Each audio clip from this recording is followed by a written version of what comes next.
बरेली में गेहूं की बुवाई का सीधा संबंध गन्ने की कटाई से है। जब खेत गन्ने से खाली होगा तभी गेहूं की बुवाई हो सकेगी।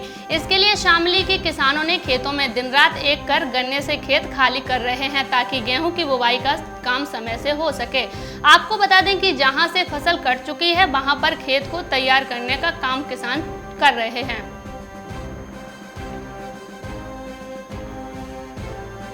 छत्तीसगढ़ के बेमेतरा में चने की फसल में अभी से उकठा रोग के लक्षण नजर आने लगे हैं। कभी तेज धूप तो कभी ठंड का असर होने और बार बार मौसम में बदलाव से चने की फसल प्रभावित हो रही है। चने की फसल में उकठा रोग होने से किसानों की परेशानी अभी से बढ़ गई है।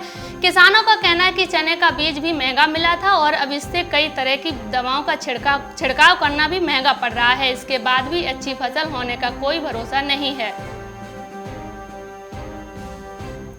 पंजाब में गेहूं की बुवाई 4% बढ़ी है। देश के बाकी हिस्सों में भी गेहूं की बुवाई बढ़ी है। पंजाब में गेहूं की बुवाई ऐसे वक्त पर बढ़ी है जब बड़ी संख्या में राज्य के किसान 3 कृषि कानूनों के विरोध में दिल्ली की सीमा पर पिछले 2 हफ्ते से ज्यादा समय से प्रदर्शन कर रहे हैं। पंजाब में गेहूं की बुवाई बढ़ने के बाद अधिकारियों ने कहा कि किसानों का ध्यान खेती पर है, न कि आंदोलन पर। बिहार के भागलपुर में किसानों की परेशानी रुकने का नाम नहीं ले रही है। कभी आंधी तो कभी अत्यधिक बारिश की मार झेल चुके किसान फिर से मक्का में कीड़ा लग जाने से परेशान हो रहे हैं। एक मोटा कीड़ा फसल की पत्तियों को खाता है जिसमें फसल खराब होने लगती है। किसानों का कहना है कि इस कीड़े का क्षेत्र में पाया जाना गंभीर चिंता का विषय है, जिससे मक्के के उत्पादन पर भी सीधा असर पड़ सकता है। जयपुर के करौली में किसान अमरूद की खेती कर अच्छा मुनाफा कमा रहे हैं। किसानों ने जैविक खाद डालकर अमरूद की फसल बनाई है। किसानों का कहना है कि अमरूदों को किसान 40 रुपए किलो के भाव में बेच रहे हैं। अमरूदों की अधिक आवक होने से अब किसान अच्छा मुनाफा कमा रहे हैं, जिससे किसानों के चेहरों पर खुशी दिख रही है।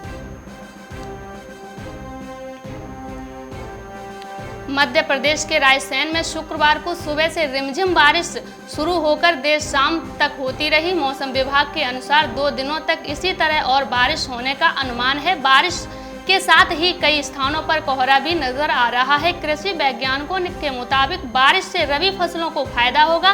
पहला पानी देने वाले किसानों को बारिश से अतिरिक्त पानी की आपूर्ति हो जाएगी। जिन खेतों में अभी पहला पानी नहीं दिया है वहां पर सिंचाई की समस्या का समाधान हो जाएगा। क्षेत्र में इन दिनों प्याज फसल के लिए प्याज पौध बुवाई का जोरों से काम चल रहा है। इस बार प्याज के बाजार भाव अच्छे मिलने के कारण ग्रामीण क्षेत्रों के किसानों ने सैकड़ों हेक्टेयर भूभाग पर बुवाई की है। आपको बता दें कि यहां पर किसानों ने कोरोना संक्रमण से बचाव का भी पूरा ध्यान दे रहे हैं। प्रगतिशील किसानों ने बताया कि इस साल किसानों ने प्याज की अलग अलग प्रकार की प्रजातियां लगाई हैं, जैसे कि जिसमें Nashik red, Punjab red, round के साथ ही दलदार परत वाला व स्वाद में मीठा देसी प्याज की किस्मों की बुवाई की है।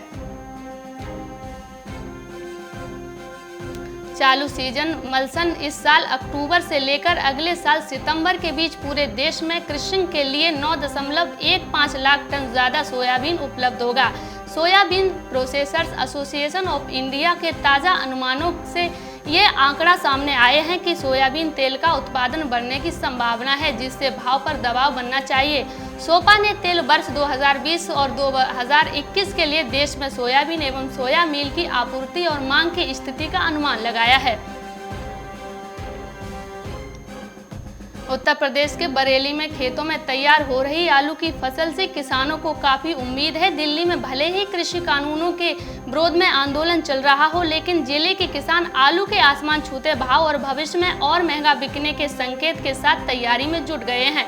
किसानों से सीधे संपर्क करके 1400 से लेकर 1600 रुपए प्रति क्विंटल के हिसाब से आलू के सौदे हो रहे हैं। आलू की खोदाई के बाद भी थोक भाव कम होने के आसार नहीं है। कृषि कानून से बरेली के किसानों को काफी उम्मीदें हैं। वह कहते हैं कि मंडी शुल्क माफ होने के बाद अब इस कानून से और अच्छा दाम मिलने की संभावना बनी है। बता दें कि बरेली में आलू का रकबा 6000 हेक्टेयर है। पिछले साल 1,77,760 टन आलू का उत्पादन हुआ था। इस साल इसमें 5% बढ़ोतरी हुई है।